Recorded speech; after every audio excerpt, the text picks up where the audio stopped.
I had to do a ton of work, James, to really, get my baggage down, my trauma baggage down to carry on size. All right. That's what we like to say, Living Wholehearted. This is what we do with leaders, trying to get that trauma baggage down in our life to carry on size so that we can actually be more healthy and available to love and serve others, rather than using others to get our needs met in unhealthy ways.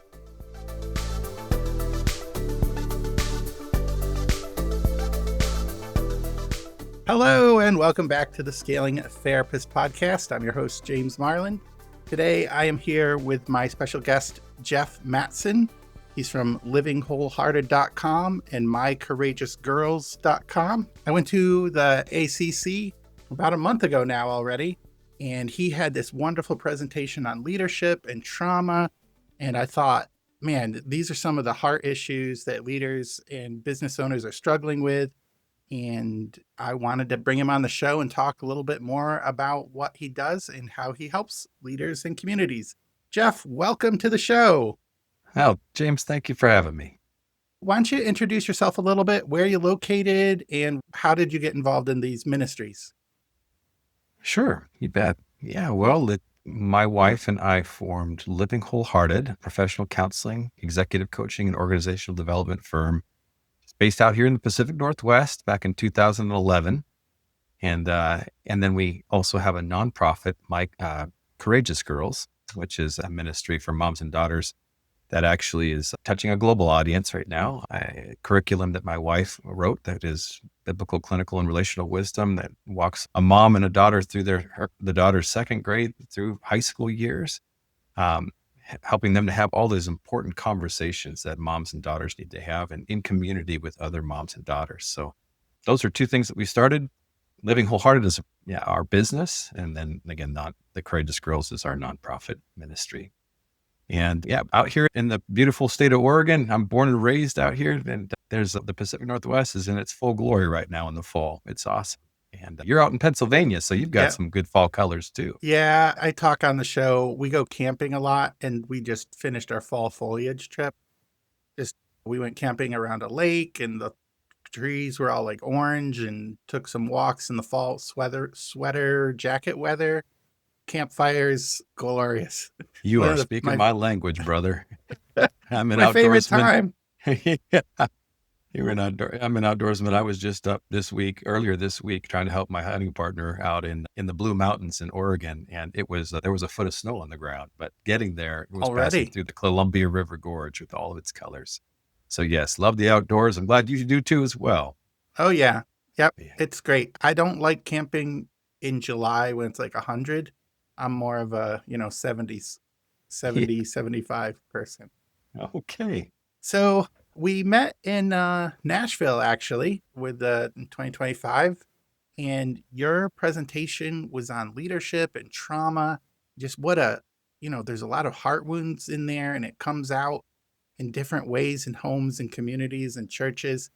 And I want you to this isn't a problem that's at like one church or one person or one community. It's a bigger problem. And you were talking to me about how you came to realize that there needs to be more done about this. Can you kind of describe the problem that you saw with leadership? You bet. So leadership, many have heard people say this, but leadership, it's lonely at the top. Tara and I, in our younger days, I'm 49 today, or not today, but just in this year. In our younger years, we began attuning to the problem of leadership and healthy leaders versus unhealthy leaders. For us, this comes back to our stories in our families of origin, and just even in our own emergence through our growing up years and into our young adult years. God really had us experiencing and sitting underneath healthy leaders and unhealthy leaders. We began attuning to this and noticing this and, wanting to grow in our own leadership capacity to be as healthy as we could be. There was a lot of work we had to do. For me, that story really does come from my family of origin, where my family was heavily Christian, if you will. And there's a comedian out there, I can't forget who it is, who jokes that if you were a Christian in the late 80s and 90s, you were super Christian. Yeah. And I can identify with that. And so my family was the family that, was in church on Sunday morning and evening and Wednesday. And we lived near our church. And, there was a lot of emphasis in faith development. And in the most beautiful of ways, God used this in my life. But my family also was highly achievement, performance Christianity, doing and keeping up images and appearances. All the while, there was a lot of abuse actually happening within my family system and total incongruency. So growing up in this, my family origin story is this really, I had to do a ton of work, James, to really, what I say, get my baggage down, my trauma baggage down to carry on size. All right. That's Mm. what we like to say at Living Wholehearted. This is what we do with leaders, trying to get that trauma baggage down in our life to carry on size so that we can actually be more healthy and available to love and serve others rather than using others to get our needs met in unhealthy ways. So when I was sharing about the leadership trauma cycle, we're just talking that many people respond to trauma in their stories. We use Dr. Van der Kolk's definition of trauma, anything out of the ordinary that leaves a person feeling powerless or helpless. That's trauma. And it's stored in our bodies. We know this now. The neuroscience is awesome in this way that we got to get that out. We got to work that out. We got to address it. And most people will choose to respond to trauma in one of two ways: either play the victim or they use achievement to cope. Now, achievement in and of itself is not bad. It's wonderful. But why are you achieving? Are you achieving to get away from and push and suppress things down that is traumatic in your story?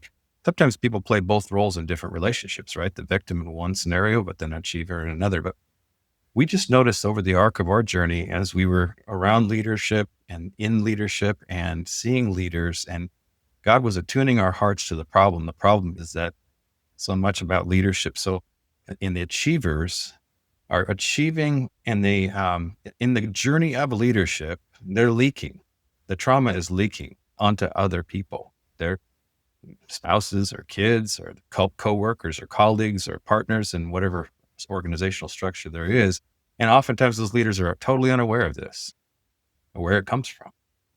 I was just thinking about like some of my growing up, like your description of Christianity, the performance based image management. I definitely relate to that, and how some of how I dealt with that is went to school, got multiple degrees, always tried to have an answer, read lots of books, research, because that's what I was good at. Like I was always trying to Yeah. measure up. I was always trying to be something that I was like, it's just one more thing. Like I got to know one more thing. I got to have the answers. I got to be prepared for whatever comes up.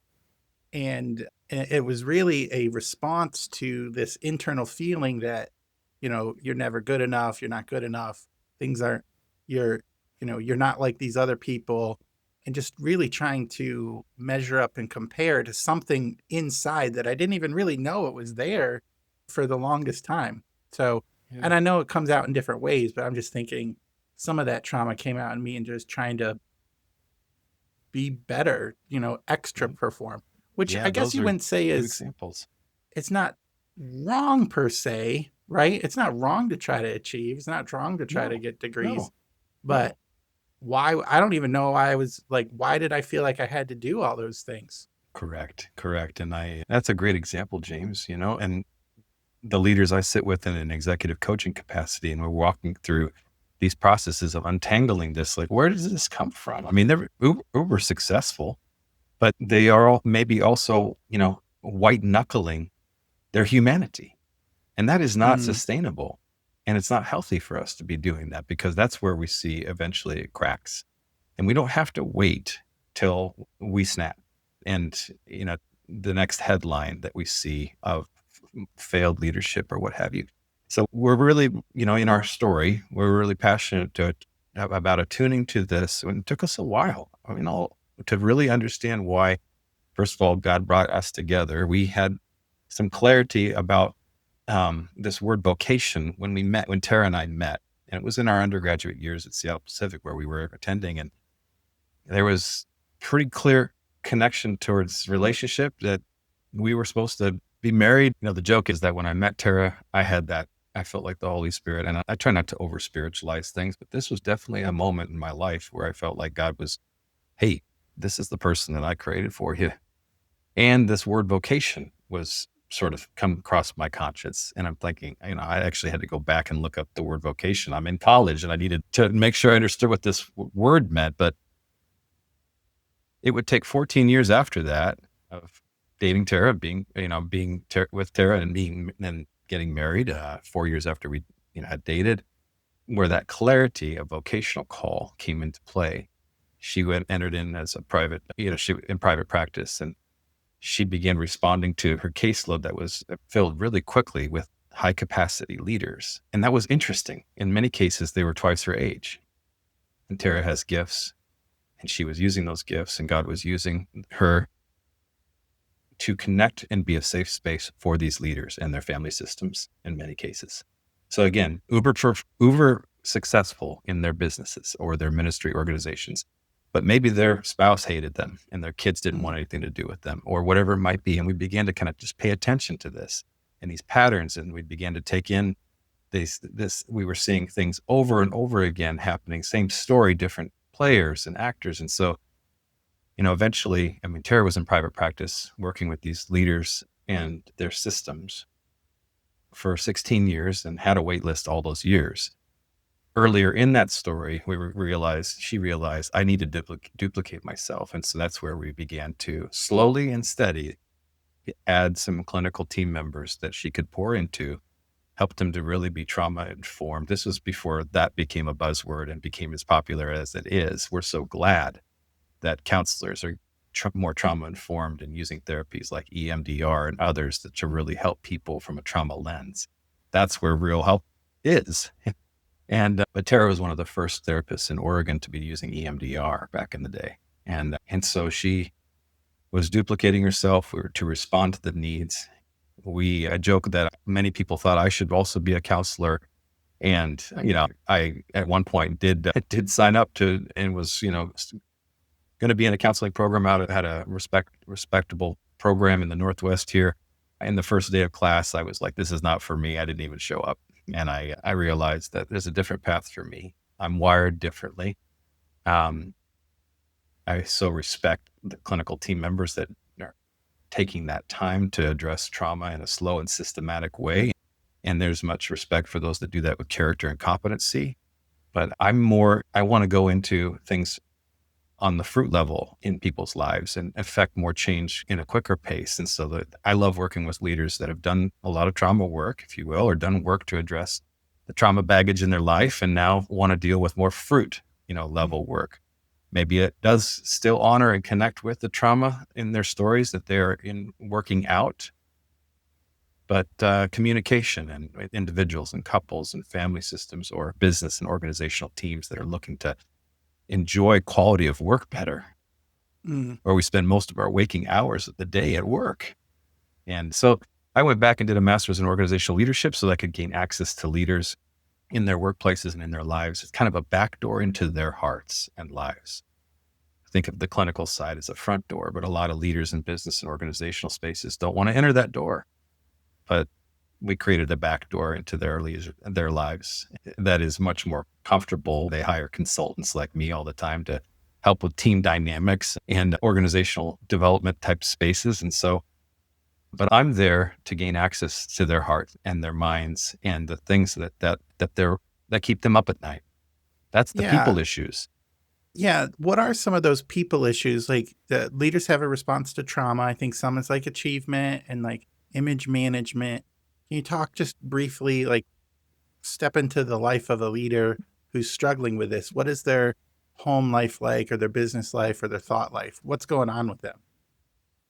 Right. Well, it is generally the people issues we found that keep those leaders up at night. The people at work, the dynamics that exist within pressures or at the board level, if they're with colleagues, with personnel, depending on what level or layer that leader is, the pressures of maintaining profits so that, people have jobs and layoffs are agonizing and all of those types of things. But then, again, at home, these leaders, again, they may be uber successful in the workplace, but they may be really struggling interpersonally with relationships that they would say matter the most to them. Why do you think they struggle with relationships when they have success in business? Right. Well, sometimes leaders, and we wrote about this, our leadership book, Shrinking the Integrity Gap Between What Leaders Preach and Live. We wrote about 10 symptoms that all leaders are going to Oh, in their this is journey. good. Yeah, 10 symptoms. And so these symptoms are what leaders are going to experience, whether they're earlier in their journey as emerging leaders. And we kind of think of emerging leaders as that leaders up into their, maybe up into the 40s, if you will, early 40s, just from an age standpoint. And that does, they may be, having good experiences in there. But then seasoned leaders, they're after. Those, and the seasoned leaders have sort of been there and done that. They've been in the seat of leadership, maybe the C-suites of leadership for years in different companies or organizations, what have you. But these leaders are vulnerable. All of us leaders are vulnerable to things like escapism. I mean, if you're uber successful at work, you're getting all of the dopamine hits there for Mm. being, so great. Things aren't going so well at home if you're married and you have a spouse or you've got kids, and that environment is, for whatever reason is difficult for you. You're not getting those attaboys or attagirls, in the same way. Yet you'd be vulnerable to escapism, right? That's one of the symptoms, right? I don't want to be there. I like this place where I'm the hero. And so then you're living in a compartmentalized way in a divided life. And that only gets worse as you continue to escape. The why is everything. Maybe other symptoms that, again, are common that we've written about are isolation. That fits into that space. The compartmentalizing we were all taught to do in the West. Somehow, some way that, success is measured by doing a lot of things and all of them really well, all at the And same all of time, them by themselves. and Like, all of them by yeah, themselves. all by yourself. Yeah. Yeah. So, James, we really think that the only maybe healthy form of compartmentalizing is for emergencies. God designed our bodies that when we are if we were going to be experiencing some trauma, significant trauma, that we actually dissociate. And he puts this mechanism that allows us to sort of be insulated or protected in some ways from experiencing the harm to the fullest degree. That's maybe the only form of healthy, compartmentalization, I think. Better to embrace and live out and practice the integration of being a whole person. I mean, the facts are we bring all of who we are wherever we go, right? So learn to integrate your heart, mind, soul, body, and relationships in a congruent way. That's for us the definition of integrity, the integration of this. And we waste so much energy compartmentalizing. And compartmentalizing is an avenue where leaders will begin to live dual lives. And they're different at work than they are at home. And that's a problem, and they might not even really be aware of it, or they embrace it because we were taught to do this in some ways, right? Being an integrated person, a person who is bringing all of who they are and wanting to have congruency in these areas. And nobody bats 1,000 at this, but it's a journey. And over the arc of our lives, may we grow in living more congruently and shrinking our gap between what we espouse and value and how we actually live. So that's kind of why we wrote that. There's other symptoms that are Yeah. Oh, in there. yeah. That's a teaser to maybe check out the link to get in the show notes to look for the book. Cause those are, you can definitely see either yourself or leaders you've known or, the failed leaders you've seen. Yeah. Many times leaders fail in isolation. They fail because they're not living with integrity, as you say. So that leads me to, you saw the problem, you had this long wait list and you're starting to think, well, we got to do something, right? Like we got to do something about this because you just like Yeah. one therapist or one person she couldn't meet all the needs. Right. So what was, you wrote, well, I guess you did a couple things, but describe to me the process of how you're helping leaders now. What are your solutions? Yeah. Well, uh, to respond to the need of leaders feeling like they need a place to process, again, leaders can't really process with everybody. They Mm-hmm. need a safe and confidential space to process with someone who's not associated with their livelihood, or their business or whatever it might Yeah. be, or their ministry. And so they need a place to be human and to be able to unpack stuff and to be able to connect to the, traumas in their Mm-hmm. story. So what we've done is we've developed a process and we integrate this in everything that we do, from the clinical side of things and actually to the leadership, executive coaching work that we do with leaders. We have a bunch of different ways that we get our hands involved, but all of them have this integrated process of helping leaders understand their wiring. And we use an assessment tool called the Core Values Index. It's our instrument of choice. a training and exposure to the 15 to the 20 that mainline personality-based indexes out there. And 14 years ago, we were introduced by another mental health therapist to the CVI, the Core Values Index, and we took a 2-year journey to vet this tool before we ever started integrating it into our disciplines of counseling for my wife, the coaching space for me, and org dev work. And the long story short is that this tool helps us. It does the best job of seeing the fingerprint of people, which all the tools are looking for, unchanging hardwired nature. So we help leaders to understand their stories, their wiring first. And, anything else that they've taken in other assessments, so many leaders have taken so many assessments. All of the things that they really resonated with are fully validated in the CBI from previous assessments that really hit the mark for them. And then there's, course correction that the CBI takes that helps leaders again, go, well, that showed up here in this other assessment. That really never really resonated with that. So understanding wiring allows a leader to understand how they can live more congruently, and how their wiring, how they impact other people and how other people impact them. The ability to grow an awareness of this is so key to being a healthy leader, a safe leader. And it allows you then, and here's a big barometer for us, we just say it this way, is that let's, as leaders, let's do this less. Let's stop using others to get our needs met in unhealthy ways. Let's do less of that, right? And figure out how we can be as healthy and whole as we can be, that then will allow us to actually love or serve others without trying to use them to get our needs met in unhealthy ways. And so knowing your wiring is the first part of this, and really getting attuned with this framework. The second step thing that we do throughout all of our service offerings is to help leaders understand their story. So many leaders have never really gotten in touch or reflected on their story, their whole journey from as early as they can remember, in timeline exercises. That is what we call it and do. And a lot of your members in your audience are doing timeline work with their clients. And then to the very present. And then what we're doing as a trauma-informed guide with them is looking in their story and helping them to see the points of trauma, the origins of trauma in their stories, and perhaps then how that led them to other maladaptive coping strategies over the arc of their lives. And that's still present to this very day. Like achievement. Nothing wrong with achievement unless you're running from something. And then if you are, it's leaking. And we talk about how it's leaking. Yeah, go ahead. Yeah, I just going back to my story, because that's, I was running from like the comparison or the fear that I was going to be found less than, because that was inside me. That was one of my key negative thoughts. You're not good enough. So I always had to be achieving, always had to do more, always had to be, try to be the smartest one in the room, or at least somebody who knows something about it. And, but yeah, I just operated that way probably into my 40s. That's honest. Yeah. And pretty normal. Without even realizing it.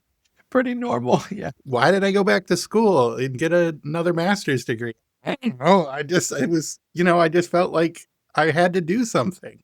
Man, that's wonderful. So you're looking for, what's some of the change, just quickly here, what's some of the change that happens for leaders that when I know you do more, but you got the retreats, you got the book, you got the therapy, you have the team, but what are some of the change that that the leaders experience when they understand their story, they understand their values, and they can process some of their trauma? Yeah, the thing that we're looking for, and we're on the edge of our seats, James, when we're with people like this, right? It's for us, it's holy ground. And it's that we are, just a part of, what a privilege to play a part with God active in this person's life and in their story. This is holy ground. So what we're looking for is to help them through this process of lightening the trauma baggage, right? And that impacts everything: heart, soul, mind, body, and relationships. You see people feel more whole, more congruent. You hear them say, I mean, here's something that just happened the other day that my wife was telling me about, a story. She's working with a client in a coaching capacity, but this client has advanced degrees and was brilliant, and is a female leader, and lost her way in academia. She was given an opportunity to go back and do an MDiv so that she could be a universalist pastor, and something in her clicked, and Tara's been working with her in an executive coaching capacity, and without revealing too much of this and staying appropriate, just simply to articulate, something happened when this invitation to do this, and she just had a pause, and she just yesterday, Tara reports to me that this woman is said to Tara that she feels like feels God calling her back to the faith of her childhood, and she feels so new at it. And Tara asks her, so who are some people that you feel like you would like to look to help guide you in this journey of rediscovering faith, that, in a way that you feel like you're really wanting? And she mentioned a couple people, but one of those people was, she said, well, you, Tara. What a privilege, what an Mm. honor to be able to help people to come back to a place of wholeness, or even to remember story that means something to them that they got lost in and forgot in, and to help lighten the load of trauma. And as leaders begin these journeys, and wherever they're in their journey, wherever that's happening for them, is the net result is you see health and healing and wholeness come back. You see people return to places of authenticity, and their countenance changes. They feel more joy again. They have more hope and optimism. And this isn't like soft science type stuff. This is actual real lives saying, this other stuff, this is old way. I was wasting so much energy compartmentalizing, managing negative situations in my life, or white knuckling things, and living two lives. I didn't even realize I was doing it. Now I feel more whole. I can show up. I'm more present. I'm able to listen to people, not just pretend like I am, and I'm able to help others. I'm learning how to regulate my needs and get those needs met in healthy ways, which makes me then more available to see the needs of others, to attune to others, and to build them up. And when leaders do this, everybody in their wake benefits, we say. But when leaders don't do the hard work to get their trauma baggage down to carry-on size, everybody in their wake pays. It's just a matter of time. That's what we say. As you were talking, I was thinking about, for many years with image management at church and at work, people would say, how you doing? And I'm like, I'm fine. Yeah. I'm great. Everything is good. But internally, I'm like, I'm struggling with my thoughts. I'm struggling with my marriage. I'm struggling with my comparing myself to others. Yeah. I struggle with money. I'm struggling. I'm just struggling. But if you ask me, in the foyer at church, everything's fine because it's not safe to be myself Yeah. in a place where you feel like you could be judged. And it has Yeah. taken a lot of work, and to break through that. But like you can tell a difference. Like when you say the countenance, when somebody experiences being able to be themselves and knowing they're not okay, but that's okay. There's a light bulb that goes off in the head where they walk different, they talk different, their speech is different, they're listening more because they're not guarded. It's a whole different experience.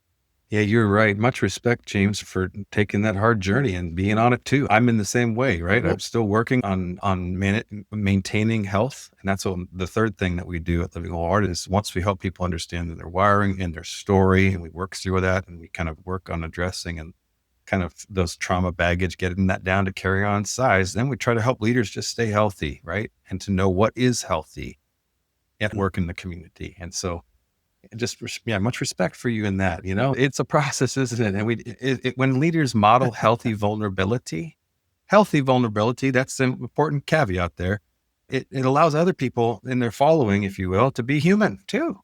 And so that's what we're shooting for. We're shooting for yes. more authenticity, more So health, more wholeness.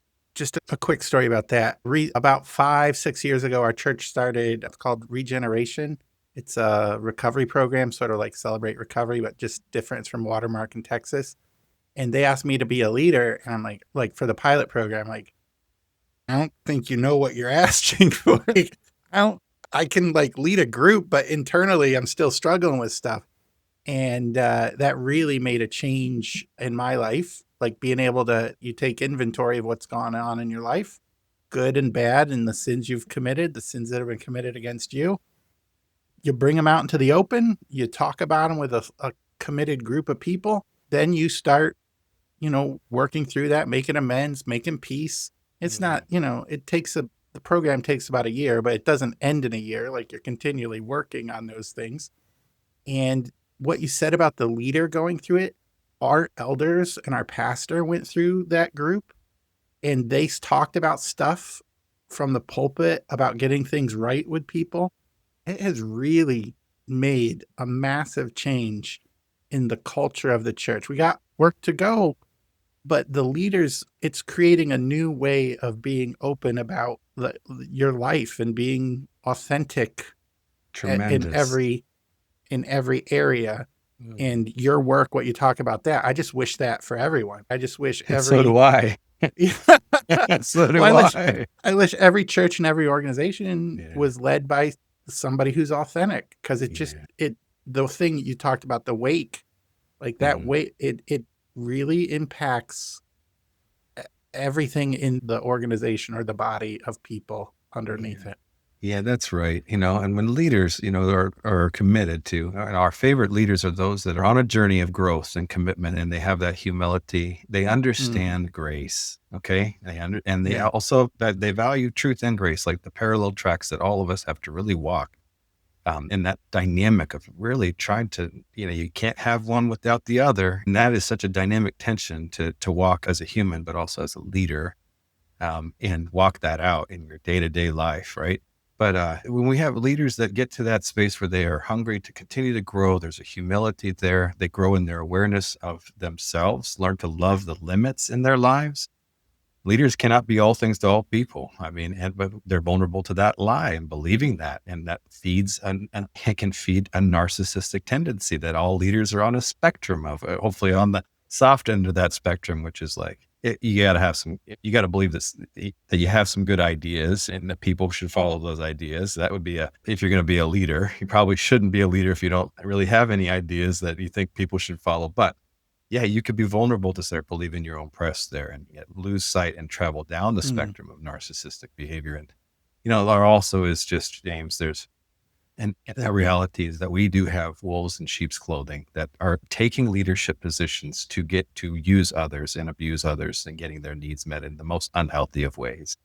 We got to be a better aware of that as well in the church, particularly, and in ministry organizations. We got to have better practices in hiring that help us to vet and discern. Has a leader, this candidate, gone through enough of their work to face mm, themselves, if you will? And how did they do that? Learn more about what they've done to get their trauma baggage down to carry on sites or not.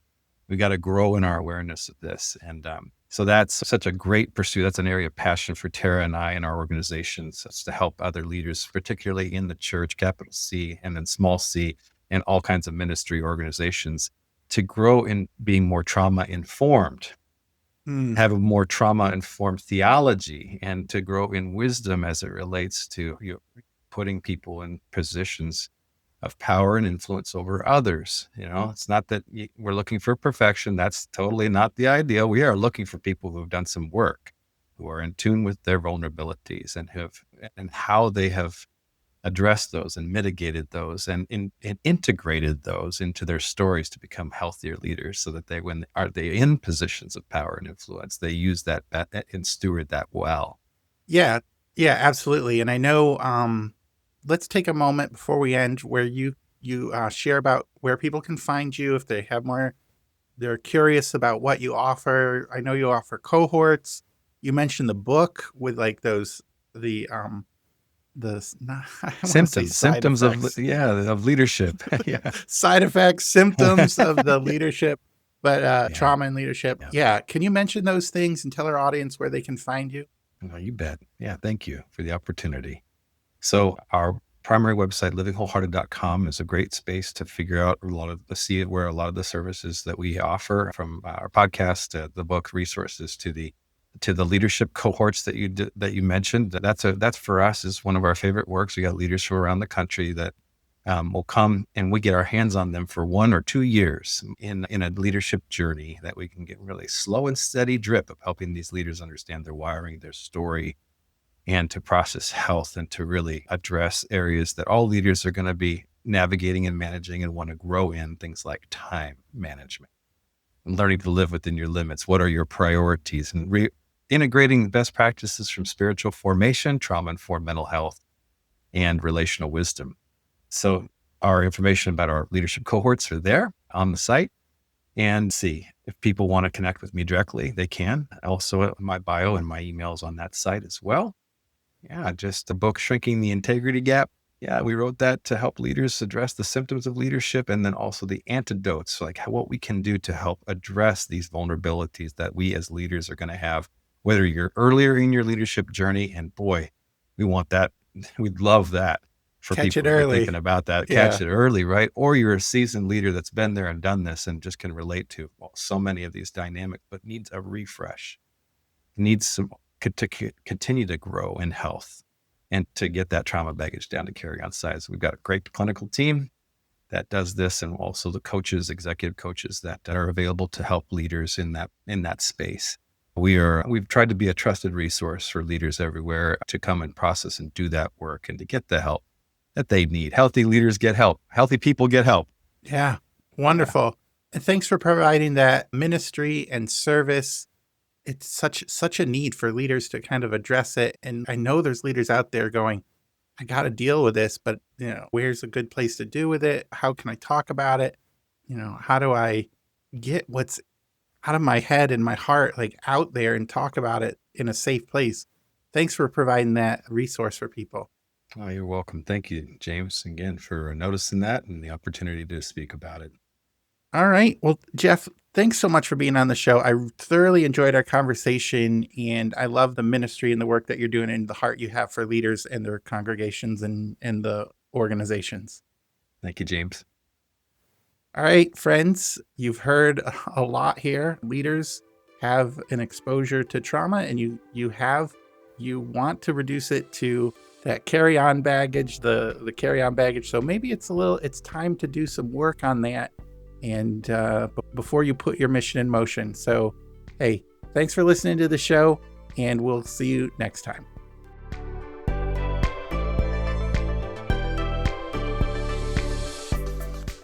Wow, what a powerful episode with Jeff and Living Wholehearted ministry and coaching service for leaders. The last message was healthy leaders get help. People who help others have gotten help themselves, and they are dealing with the trauma that they have experienced in their life. If you're a leader that needs support and you're walking through some trauma and you don't know where to go to, visit the website. You can find those links in the show notes. I want to thank you, the listeners, for listening to the show, sharing the show, liking and reviewing it. Without the support of our listeners, this show would not be possible. I also want to thank the pro-level sponsors of the Scaling Therapist Services Directory. Right now, there's one pro-level sponsor that's Profit Comes First. And if you want to become a pro-level sponsor and have your name read at the end of the episode, just go to scalingtherapistservices.com and click Get Listed Today. I want to remind you that your calling and your mission should not be in a desk drawer. It should be out there living and breathing and growing and impacting people. So maybe today is the day that you get your trauma issues and your trauma baggage dealt with, so you can start helping people and putting your mission in motion. We'll see you next time.